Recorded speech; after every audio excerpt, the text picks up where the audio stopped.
Buenas tardes a, a todos los que estáis aquí presentes y al doctor Juan García Ramírez de la Hola. Universidad Autónoma de Nuevo León en México. Eh, tuvimos o hemos tenido la fortuna de tenerte hoy aquí con el caso que ocurrió de eh, eh, el huracán que hubo en México y que llegó hasta vuestra zona y que todavía estáis recogiendo ahí pues todo el agua caída, los árboles y demás, pues limpiando todo lo que ha habido, ¿no? Y afortunadamente en tu caso no ha habido desgracias personales, que es lo más importante siempre. Así que Gracias. nada, gracias por estar aquí con nosotros, con la Fundación Torres y Prada. El doctor Juan García Ramírez es licenciado en filosofía, es doctor PhD en educación y humanidades, con especialidad en el análisis del discurso y lleva 27 años de ejercicio en la docencia universitaria.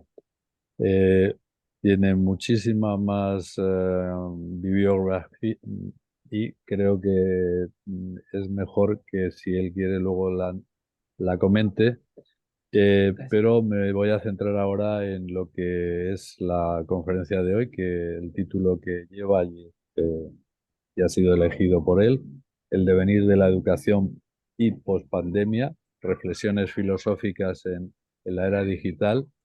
Eh, Él en sus notas dice: la pandemia vino a suspender la vida tal como se conocía y ahora debemos disponer de habilidades en el uso de la tecnología en todo momento. Al comenzar y leo textualmente, al comenzar el tercer milenio no era posible pensar en un virus pandémico, pero ya la humanidad estaba creando una red global de transmisión instantánea de información, de ideas y de juicios de valor en todas las actividades desarrolladas individual y colectivamente. Es necesario considerar el factor de humanización de la tecnología a través de resignificaciones y replanteamientos constantes. Dicho esto, doctor, pues podemos pasar a su presentación y cuando quiera. Gracias, muchísimas gracias. Gracias, yo les saludo desde México, desde México a toda la comunidad, a los que nos ven y nos escuchan. Estamos en México, en la parte noreste, particularmente en Nuevo León, en donde recientemente fuimos testigos y protagonistas también de de una fuerte tormenta tropical. Por eso hubo ahí el cambio de fecha de nuestra participación, ¿verdad? Aún seguimos en esa reconstrucción. Y hablando de lo que son reconstrucciones, ¿verdad? El tema que tiene que ver hoy. Puntualizo un par de aspectos antes de explicar, dialogar, comentar. Uno, agradecido por la Fundación Torres y Prada, con José Antonio, ¿verdad? Por la grata invitación. Y otro, y otro que es muy puntual es reflexionar acerca de lo que nos atañe como seres humanos, hacer un alto reflexivo en el cual eh, fijemos el rumbo de dónde venimos, qué es lo que hacemos, a dónde nos vamos a proyectar.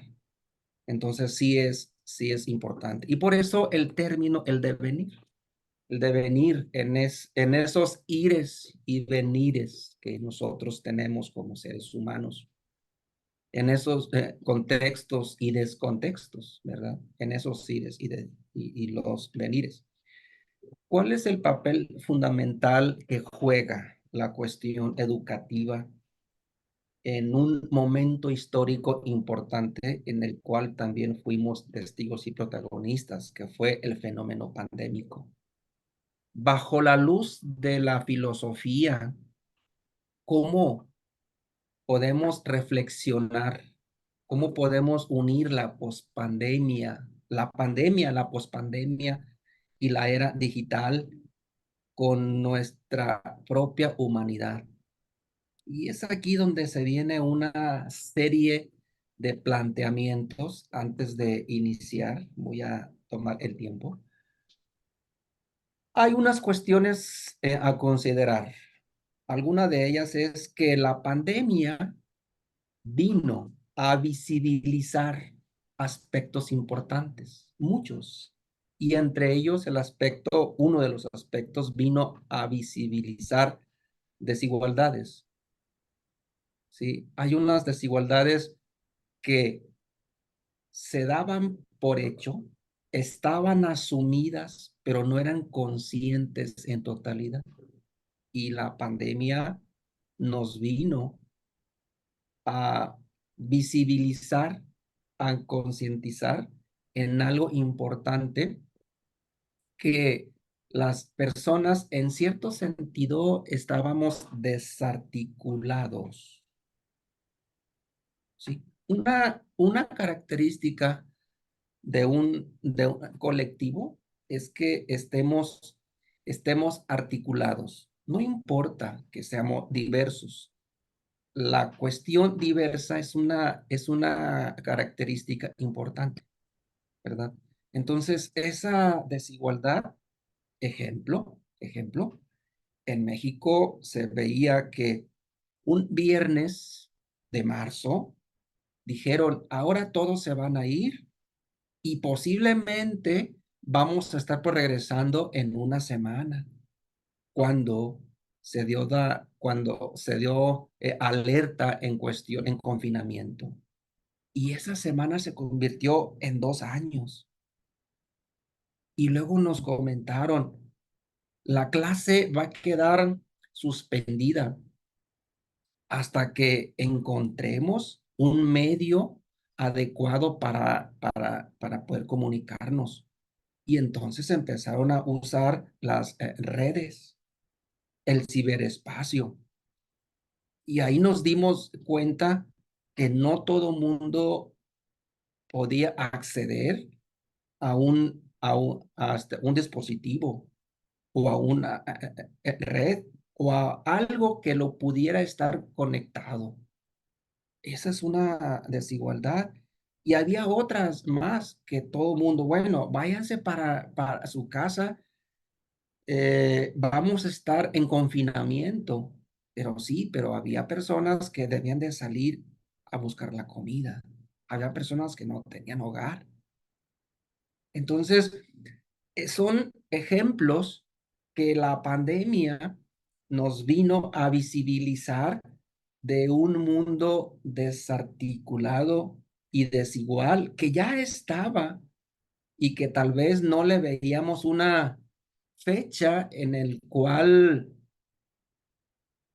íbamos a trabajar de una manera consciente con ello, ¿sí? Eso es por una puntualización. La otra puntualización para entrar en el tema es sobre la cuestión que aunado a esa pandemia o pospandemia, ¿sí? También el mundo tan acelerado, tal vez de una manera mayor o menor, de acuerdo al sitio o el sitio o contexto a donde ustedes estén desempeñando, ¿sí? De ese camino galopante, ese paso galopante, vamos, ¿sí? En donde las personas a veces extraviamos el origen y rumbo. Y entonces surgen aquellas terminologías que yo las manejo bastante en mis clases de arte, metodología, análisis de lo que es el discurso, en donde dicen, donde olvidamos raíces, la raíz, aquello que nos da origen, aquello que nos configura y reconfigura como seres humanos, individuales y colectivos. Y hay un término que yo acuñé en mis años de filosofía que yo le llamé desamparo ontológico, un desamparo ontológico, ¿sí? O sea, cuando extraviamos la raíz, el asidero, aquello que nos identifica, ¿sí? Y surgen los términos aquellos de la posmodernidad, de la posverdad, donde la opinión emotiva desinformada se convierte en una verdad absoluta y relativa a la vez, ¿verdad? Entonces, eso es por otra cuestión, ¿sí? Ya llevo dos puntos aquí. Y el otro punto es importante recalcarlo.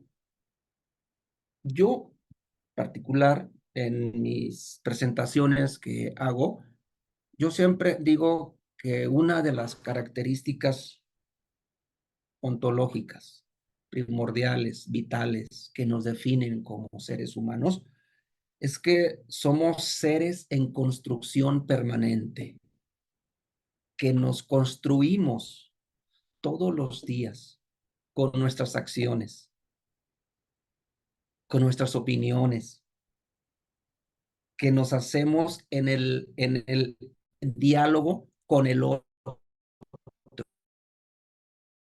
con la famosa otredad, ¿sí? Pero no solamente el diálogo en sí, sino que también con la acción. Ese ser más heideggeriano, el ser más para algo. Entonces, todos los días, como seres humanos, seres plásticos, nos estamos reconfigurando, nos estamos reconstruyendo, nos estamos haciendo todos los días, ¿sí? Basados en un asidero ontológico, en ese asidero, en ese asidero que nos impulsa, que nos da el rumbo.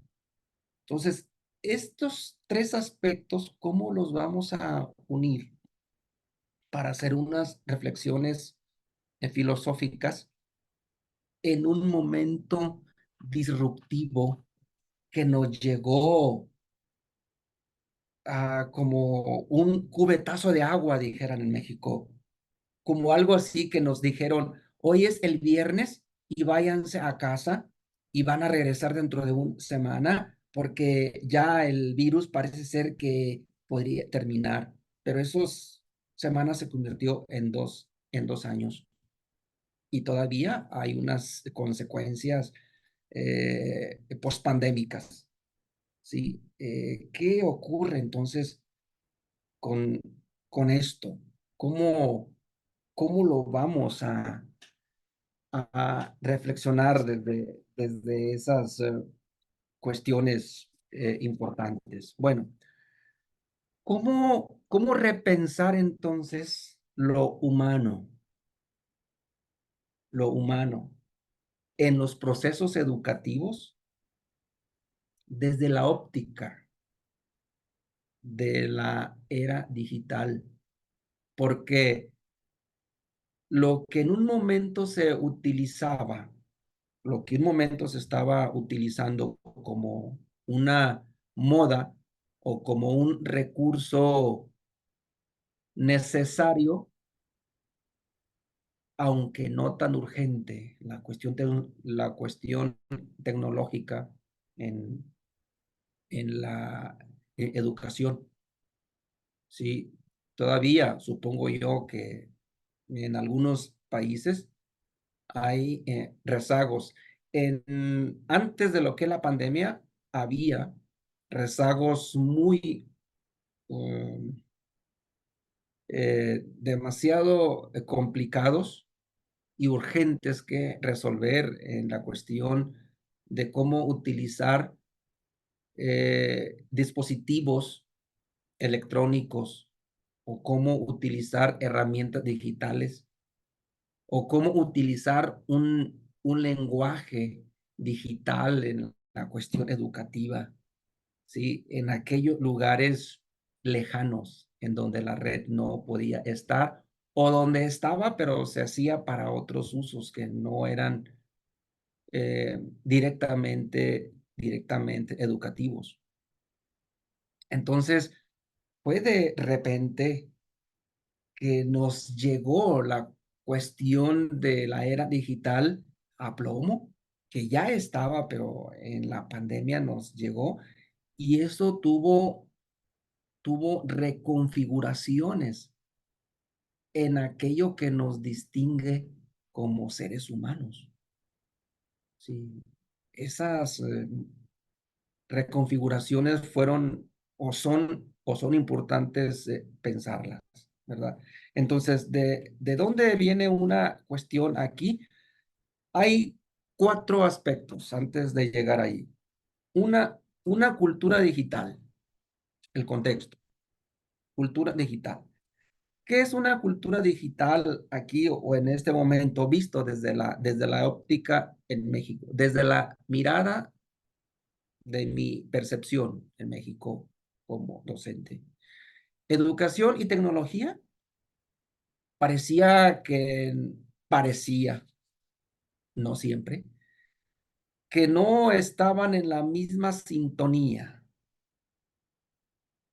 Parecía que no estaban en la misma sintonía, ¿sí? Más en algunos lugares, menos en otros, en cuanto a la cultura digital. Entonces, ¿qué nos vino a traer aquí? Pues aprovechar todas las posibilidades para poder optimizar en dos aspectos importantes. En uno, en lo que le llamamos investigación y en otro, lo que le llaman experiencias, aprendizajes, en lo de la cultura digital. Ahora yo noto en las nuevas generaciones una amplia cultura digital en la pospandemia, con un doble filo, decimos en México, con un doble filo, porque algunas se han convertido en distractores y en otras se han convertido en unos aliados para poder agilizar aprendizajes, como por ejemplo nosotros estamos graduando a las generaciones, vamos a decirlo, pandémicas y pospandémicas, ¿verdad? Que eh, comúnmente llevan un gran rezago aprendizaje. No sé, en sus lugares, en sus países, en sus regiones, si también ocurra eso, ¿verdad? Pero mandar a nuestros estudiantes, ahorita lo voy a estar comentando, hacia sus hogares sin herramientas para que su aprendizaje sea asíncrono o sea autogestivo, pues está muy complicado, o estuvo complicado. Entonces, en muchas cuestiones hubo ahí por retrocesos. Esos son áreas para poder trabajar. En nosotros trabajamos muchísimo eso.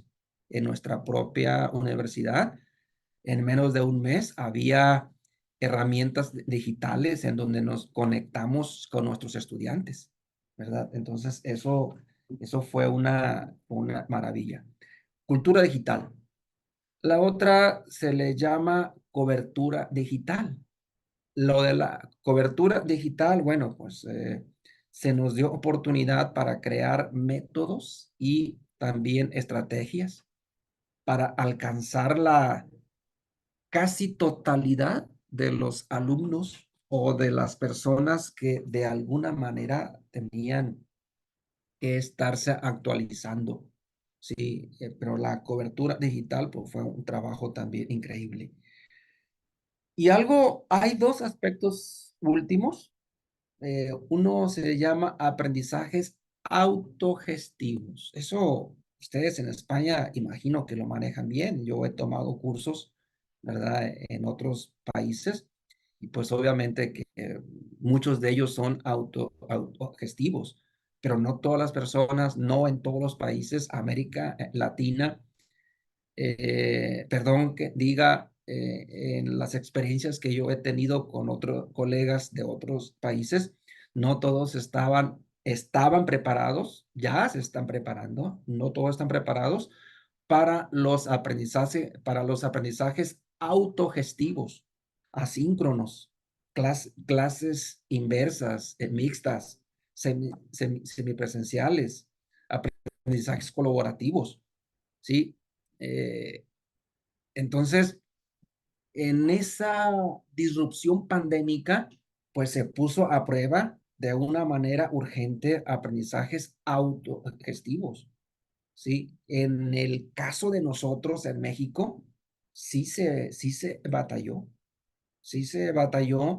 porque estaba la cultura sobre la educación presencial, ¿sí? De estar presente con un docente, con un contexto, con un espacio y de repente te ves frente a una pantalla de un dispositivo, de un ordenador, de un celular, eh, tratando de poder asimilar al mundo a través de una pantalla. Entonces, también fue un golpe intenso. Y por otra parte, también, por otra parte, hay una cuestión de lo que le llaman pedagogía, pedagogía del afecto. Hay muchas pedagogías.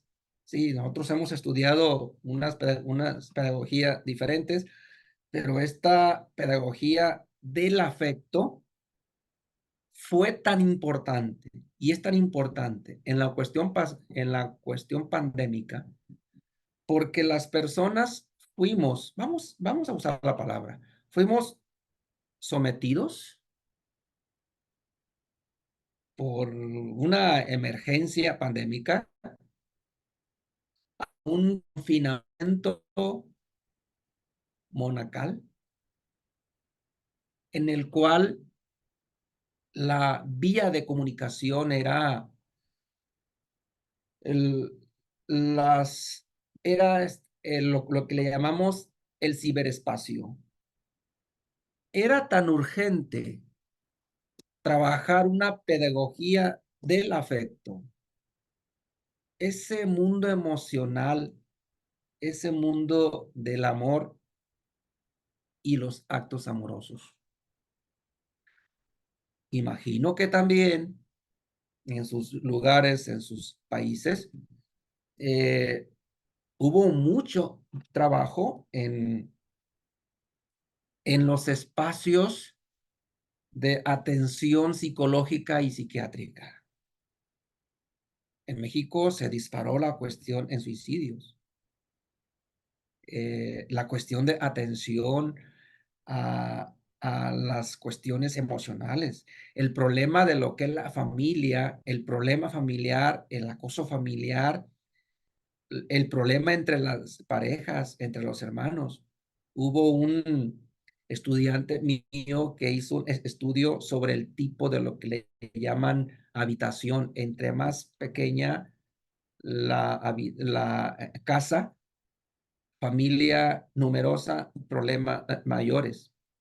Y entonces él nos dio toda una explicación desde esa misma óptica, ¿no? Entonces, los estudiantes acostumbrados a convivir en México, por ejemplo, yo tengo grupos que pueden tener 15 estudiantes o pueden tener 30 estudiantes y eh, conviven estudiantes por el lapso de un día cerca de 1000 estudiantes en mi centro pues, de trabajo y de repente se vieron recluidos de una manera monacal en un espacio confinados con una pantalla platicando o conviviendo o anhelando aquello que se tuvo en su momento y que no fue pues, valorado.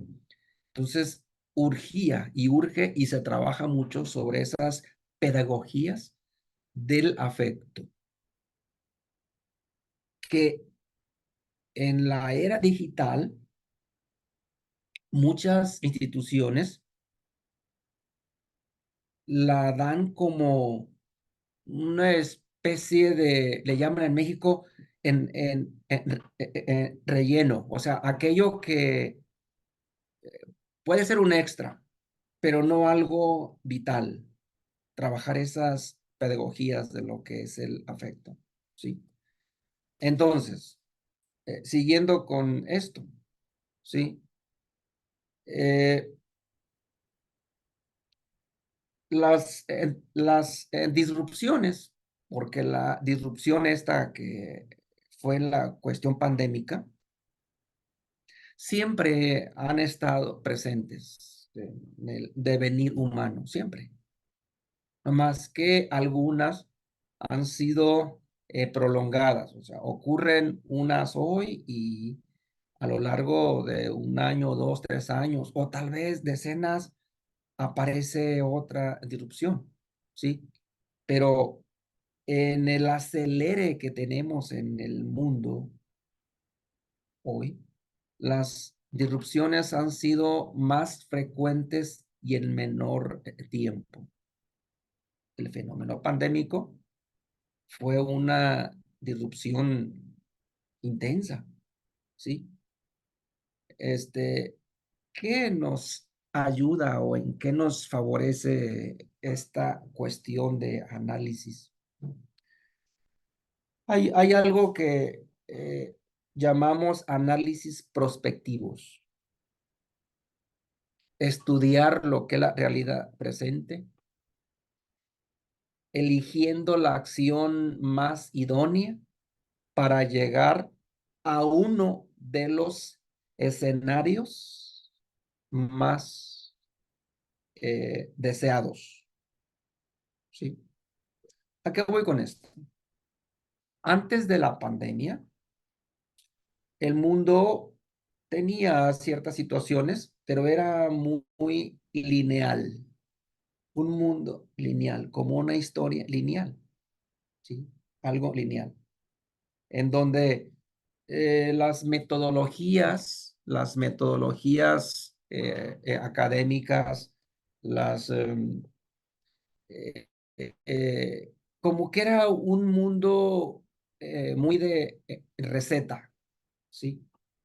En el caso de México, sí, nos decían, o se comenta, pues tengo 27 años en lo de la docencia, este, ese mundo lineal en el cual te digan, mira, estudia, te preparas y vas a ser un buen profesionista, un buen papá, una buena mamá, un buen ciudadano, etcétera, ¿no? Algo lineal, algo que así debe ser, porque así nos han inculcado, ¿verdad?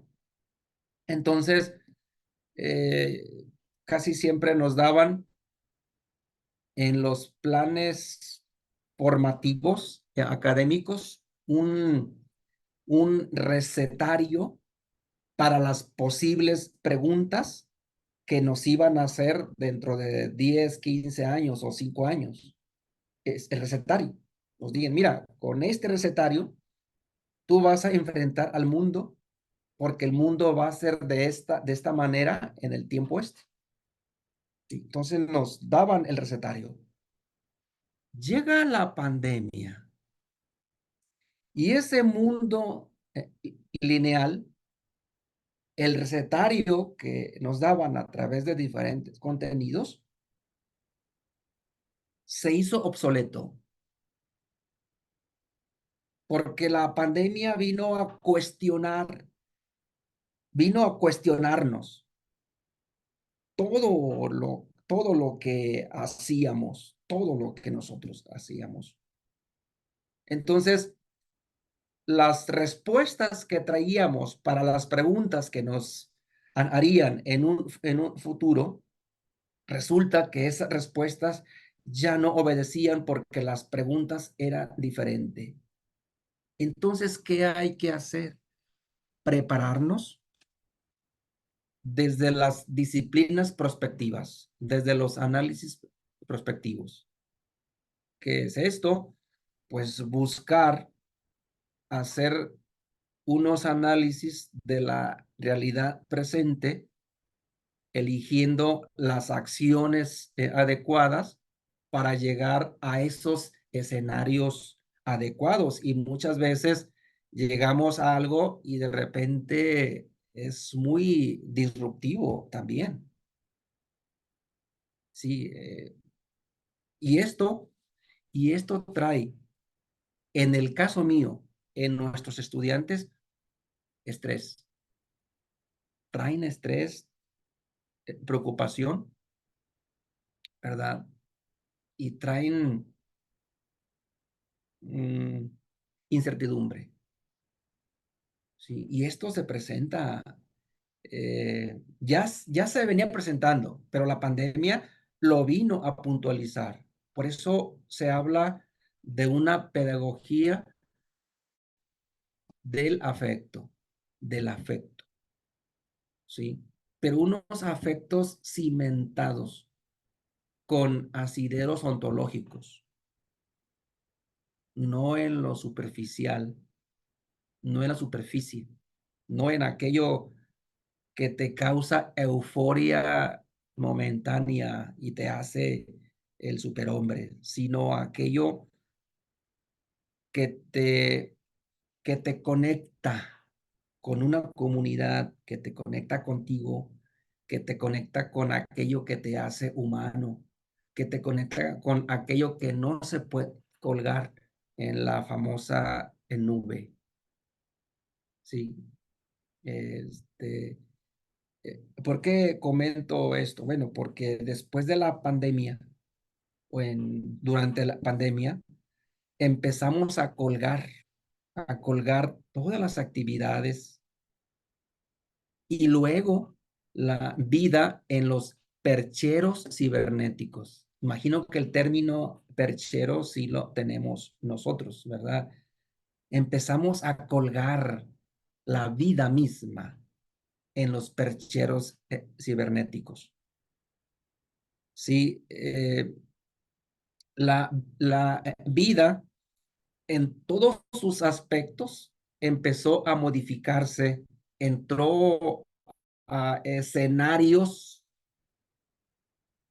que le llaman artificiales. Sí, y eso también trae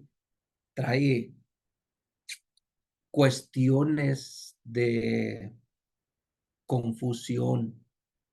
Lo digo yo con nuestros estudiantes, ¿verdad? Que podrían ser demasiado complicaditos. Y aquí hay algo importante, hay algo importante. Cuando la nube, la vida de nosotros en esos percheros cibernéticos, pasó un fenómeno en México importante, donde cobraban mucha fuerza las disciplinas que tenían que ver con la cuestión digital.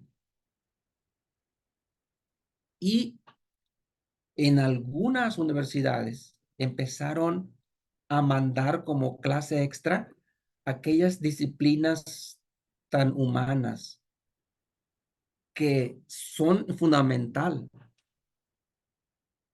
Entonces, ¿dónde quedó la filosofía? ¿Dónde quedó epistemología? ¿Dónde quedó axiología? ¿Dónde quedó la estética, la metafísica, antropología, la lógica, la ética, lingüística, la semiótica, hermenéutica, la semántica, gramática? ¿Dónde quedaron las ciencias que nos reconfiguran nuestra propia humanidad? Sí, yo doy clase a nivel preparatoria. En México hay una separación entre los estudios secundarios y preparatoria. Y doy clase también a nivel licenciatura y nivel doctoral, perdón, en posgrado doctoral. Y a veces, no solamente alumnos que son de México, también hay estudiantes que son de otras localidades que logran hacer alguna carrera en donde estamos. Y a veces cuando comenzamos a hacer análisis de lo que es el discurso referente al tema que ellos están investigando. Les digo, a ver, vamos a hacer análisis de lo que es el sentido desde la mirada hermenéutica o semántica, semiótica. Y luego dice, bueno, y eso yo no lo tuve, o sea, ¿qué podemos hacer con eso? ¿O qué lectura recomienda? O sí, o una clase de arte, apreciación a las artes, que a mí me tocó participar en lo que es el comité para poder hacer el libro para cerca de 150,000 estudiantes. Entonces, muchos maestros esperaban un texto histórico, una historia. La historia de arte sí es valiosa, sí es importante, pero ¿qué les parece si hacemos el texto que sea apreciación de las artes? Apreciación de las artes. Sí. Entonces, vamos a hacer análisis en nuestros contextos a partir de análisis antropológico, un análisis lingüístico, semiótico, hermenéutico, acerca de una postura artística, una obra de arte. Y luego dice, bueno, y si buscamos en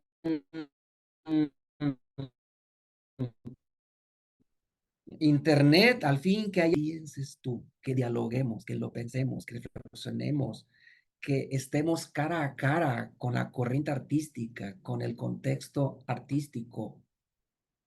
No estamos en contra de lo que son los avances tecnológicos.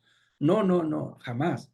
No, no. Lo que estamos viendo que también se le dé importancia, ¿sí? A esas disciplinas tan humanas, blandas, que nos están reconfigurando como seres humanos en convivencia, en diálogo, en conexión, articulados con el otro, ya no en una vida monacal, sino en un cara a cara. Y al final, ¿qué vamos a lograr con eso? ¿Qué vamos a lograr con eso? Vamos a lograr despertar sensibilidades. Vamos a lograr para atender puentes de comunicación.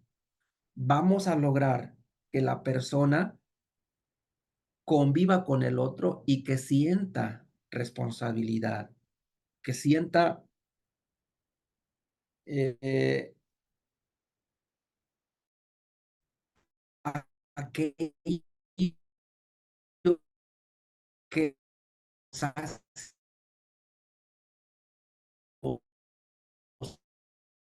no se puede colgar en una necesariamente, y no un amor maquillado, un amor de ágape, un amor de ágape, sí, un amor de compartir. Yo lo veo mucho en las redes sociales, que yo las uso bastante. Ahora que tenemos aquí en Nuevo León, en México, tenemos los estragos de lo de la tormenta tropical, cómo la comunidad entera se ha volcado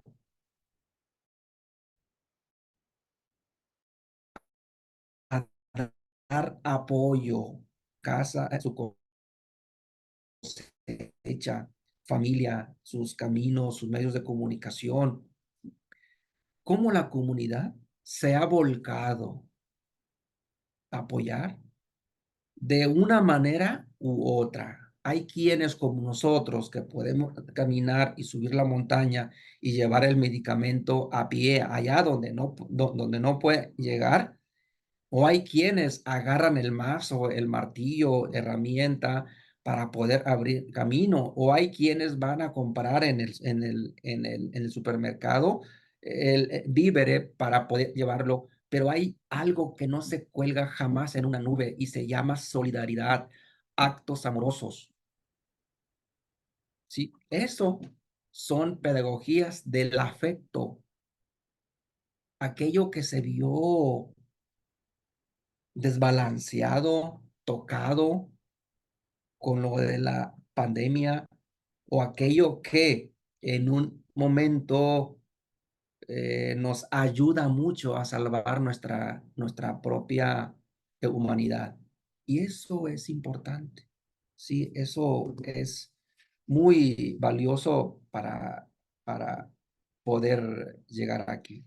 Finalmente, sí, hay algo aquí que lo voy a tocar como unas posibles conclusiones, hablando ya en los procesos formativos.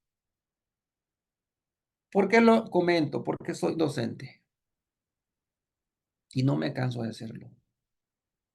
No me canso no solamente de informar, sino lo más importante, formar a personas.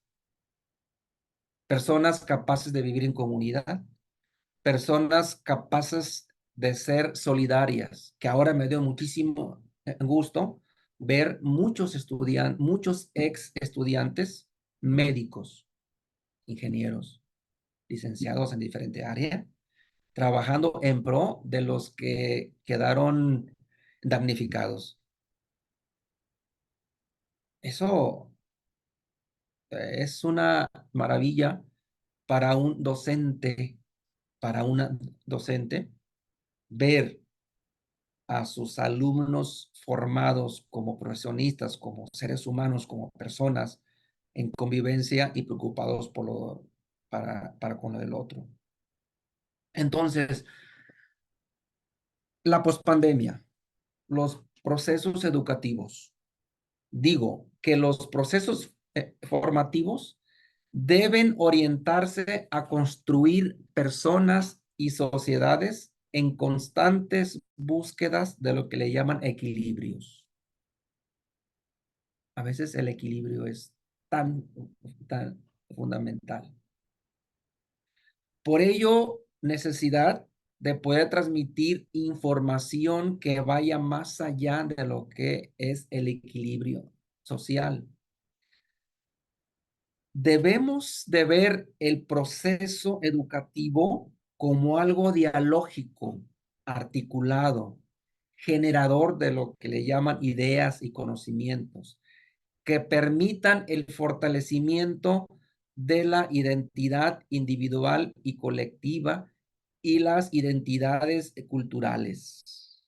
Una educación que forme individuos capaces de transformar los escenarios de confort y trascender más allá de las fronteras sociales, culturales y geográficas.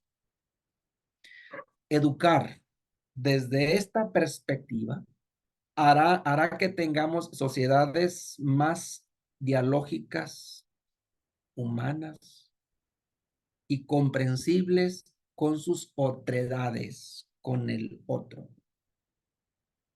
¿Sí?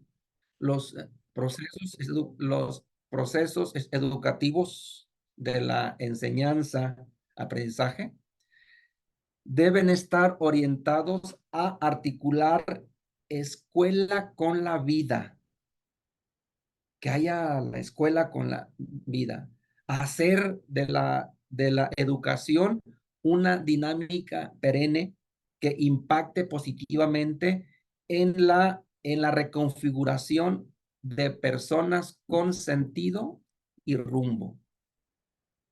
Educar desde la esperanza con miradas sensibles y demasiado humanas. Educar, entonces, desde el afecto y desde la esperanza, ¿verdad? Entonces, esto que yo les comparto, bueno, pues yo lo he vivido, lo vivo mucho con mis alumnos, con mis colegas, en las diferentes participaciones que me toca en este caso hablar de esto. En otras, pues lo veo desde el punto de vista del arte, ¿verdad?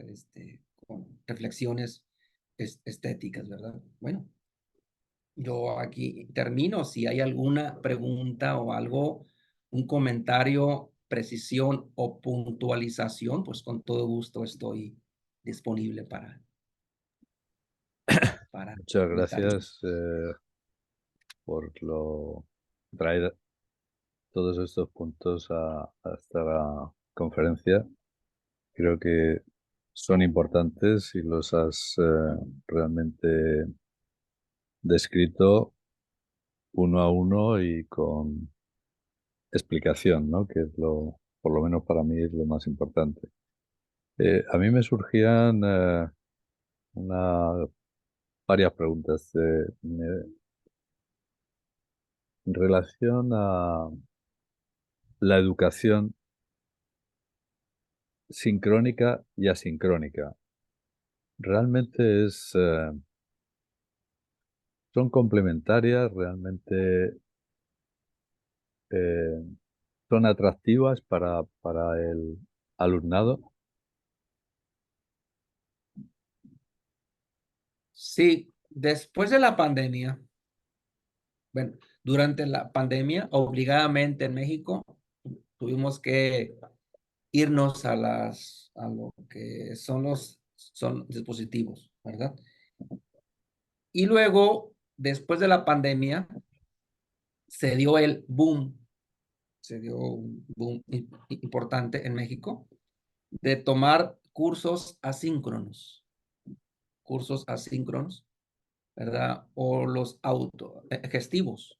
De hecho, en nuestra universidad, todos los docentes, ¿sí? Tenemos una gran universidad, tiene cerca de 260,000 estudiantes. Todos los docentes, cada semestre, tienen que actualizarse de una manera asíncrona y lo hacemos con la normalidad del mundo, ¿verdad? Porque nos da pie para poder aprenderlo y luego nos vamos a reunir para hacer el diálogo en lo más por relevante. Entonces, en México sí está funcionando lo, lo asíncrono, ¿sí? Y con los estudiantes que en un principio batallamos para que tuvieran eso, ahora lo están viendo con buenos ojos, ¿verdad?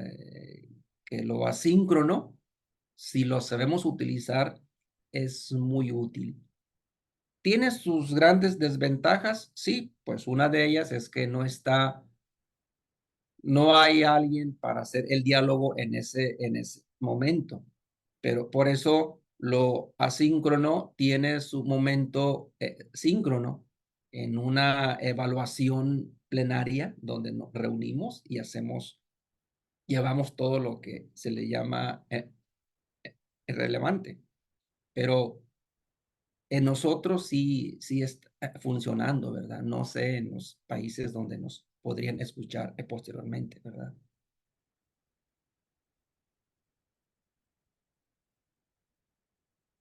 Bueno, gracias por la respuesta. Te iba a hacer la siguiente pregunta que es referente a bueno, son prácticamente continuación de lo que tú has estado hablando.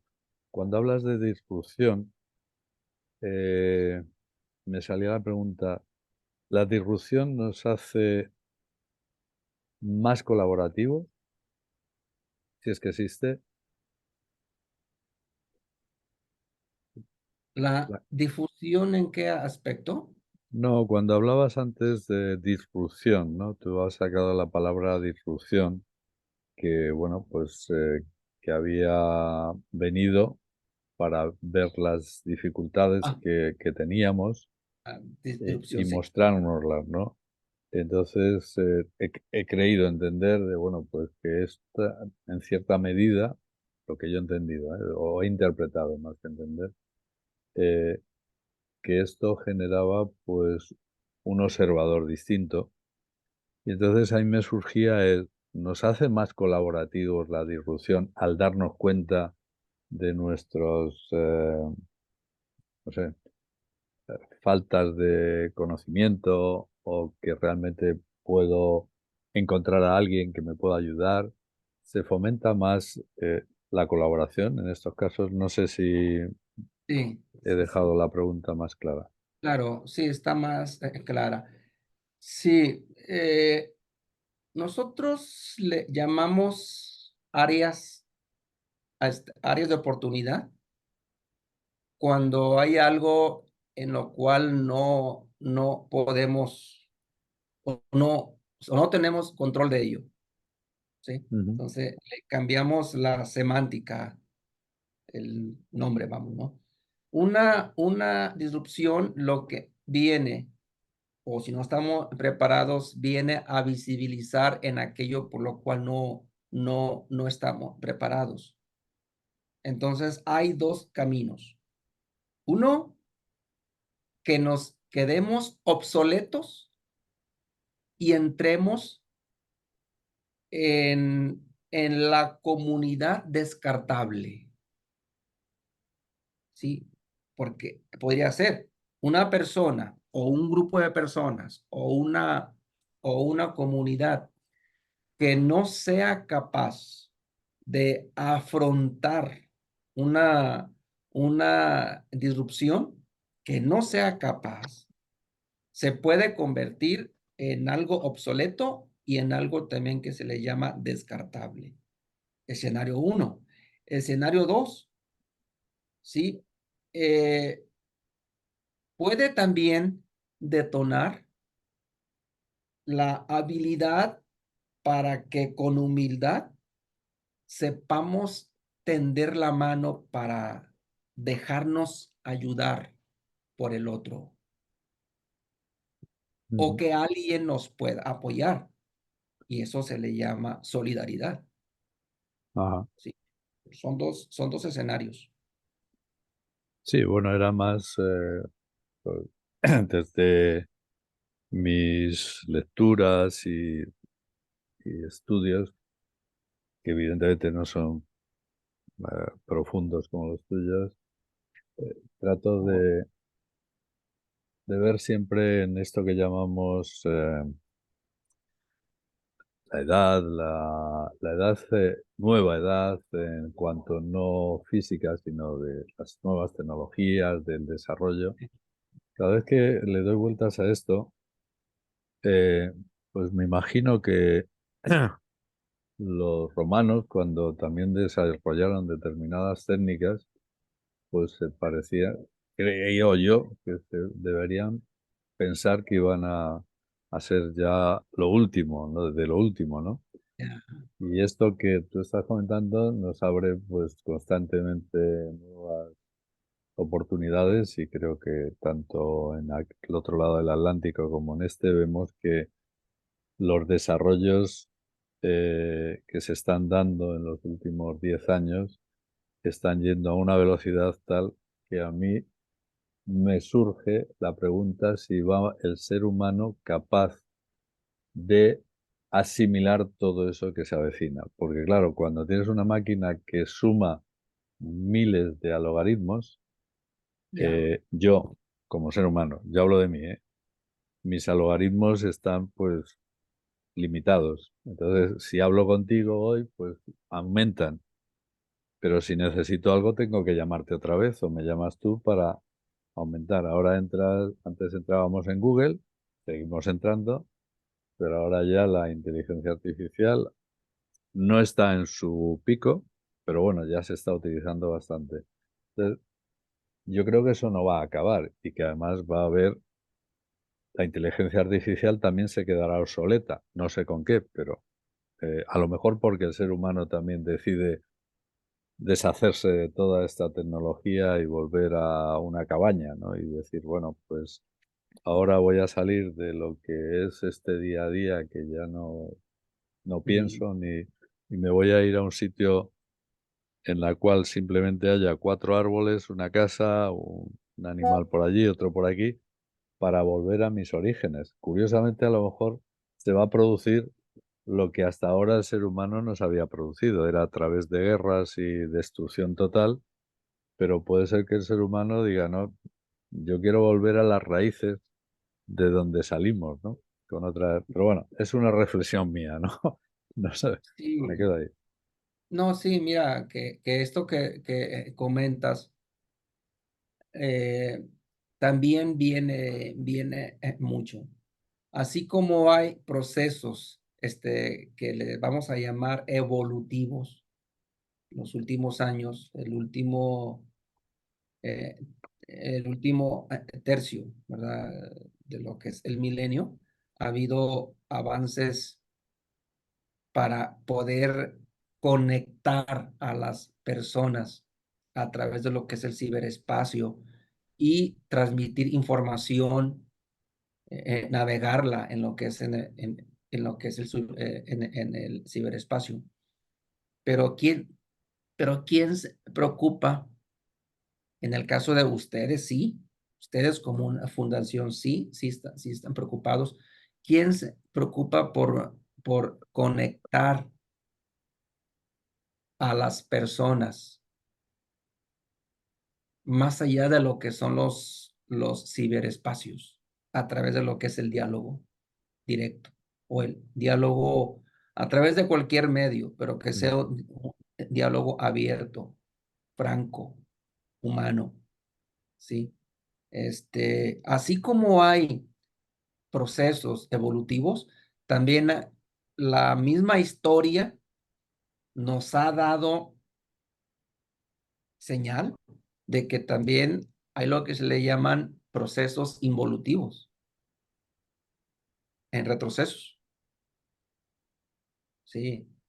Es que a veces no queremos ver. Si volteamos ahora cómo están algunos aspectos de nuestros entornos, pues es muy fácil ver dónde hay una guerra, donde hay un cambio climático, donde hay unas afectaciones de lo que es el cambio climático, como lo que pasó en Nuevo León, en México, como hay situaciones que a veces uno dice, o voy para adelante o voy para atrás,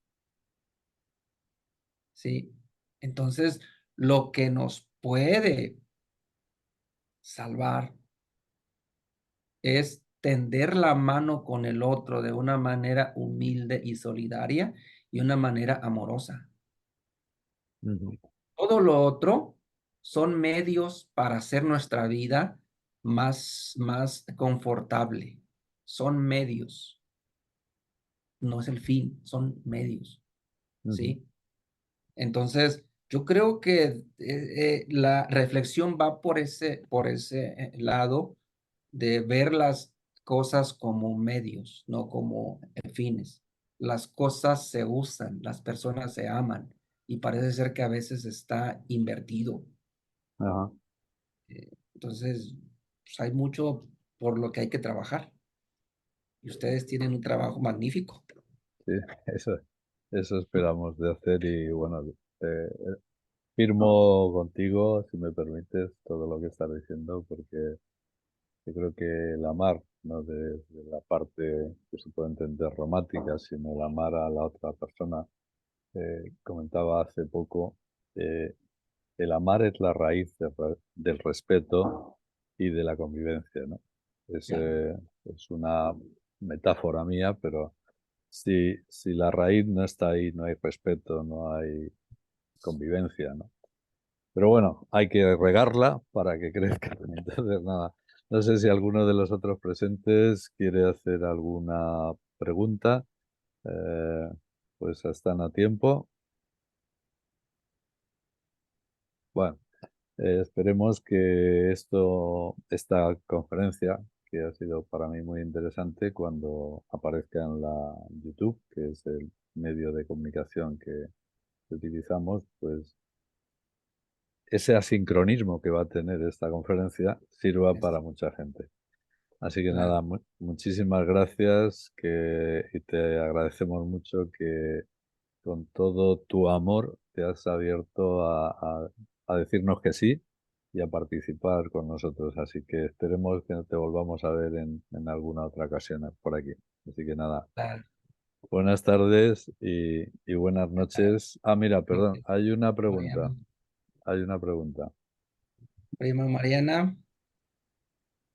Soy yo, primazo, que acá vengo en carretera, pues, escuchándote y Gracias. atentamente. Pues bueno, yo creo que más que una pregunta es una reflexión final, porque justo yo creo que, bueno, hablabas de la pandemia, pero justo creo que cualquier etapa de caos justo nos lleva a esta parte de sacar nuestro propio yo, nuestra esencia como tal. Y creo que sería importante que como seres humanos podamos tener esa inteligencia emocional de decir, híjole, esto me está dando a la baja o esto me está dando herramientas que puedo incluso, como en tu caso, ponerlas al servicio de otros que a lo mejor se están tambaleando ante una situación de caos, ¿no? La pandemia justo nos puso a todos en caos, no esperábamos que esto pasara, ni sabíamos cómo íbamos a responder. Sí. Estábamos respondiendo conforme salían las cosas, dando soluciones. Ahorita, como tú decías, ¿no? Ya estamos como más adaptados a decir, bueno, ahorita podemos hacer cursos presenciales, sincrónicos, asincrónicos, o sea, ya nos abrimos a una gama de posibilidades que justo el caos nos generó, ¿no? O nos dio la oportunidad de decir, hay que salir de esta. Pero creo que también como seres humanos, y hablando de la parte emocional, es importante conocer y reconocer que en el caos o hay oportunidades de crecimiento o también en esas áreas de oportunidad de las que hablabas, hay situaciones que nos llevan a la baja y es importante pues también cuando decimos no puedo, pues saber que siempre va a haber una red de apoyo a la cual tú puedes pedir ayuda, puedes pedir el apoyo y también estar en este servicio como tú, como José, que siempre en la fundación busca cómo estar en apoyo a otros, decir, bueno, yo tengo a lo mejor un poquito o mucho más de herramientas, pues ponerlas al servicio de los demás, ¿no? Así es de que agradecerte a ti por tu excelente ponencia, gracias por haber aceptado la invitación de la Fundación, gracias José por la oportunidad de crecer a través de la Fundación con toda la gente que invitas, y pues nada, agradecida de aprender de ambos. Justo. Gracias, prima. Buenas Gracias. tardes Bueno, y buenas noches. Creo que es de merecer ver aquí surgir el amor, ¿no? El amor por el otro. Así que nada. Muchísimas ya. gracias y que tengáis buena tarde y buen fin de semana. Hasta luego. Gracias a todos. Saludos. Gracias. Bye. Hasta luego. Hasta luego. Adiós.